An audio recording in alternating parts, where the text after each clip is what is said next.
ईमानदारी का फल। किसान और उसका वफादार कुत्ता। रमेश एक गरीब मगर बेहद ईमानदार किसान था जो एक छोटे से गांव में रहता था। उसका प्रिय कुत्ता मोती आश्चर्यजनक रूप से रमेश जैसा दिखता था।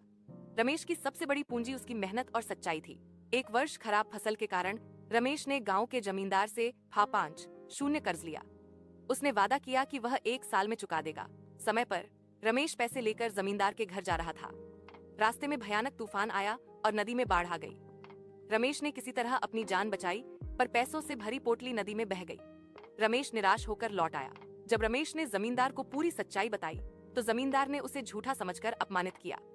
रमेश ने नम आंखों से कहा, मालिक, मेरी ईमानदारी ही मेरी दौलत है, मैं जल्द ही कमाकर लौटाऊंगा।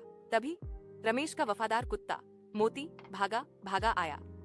उसके मुंह में एक पुराना मिट्टी का घड़ा था।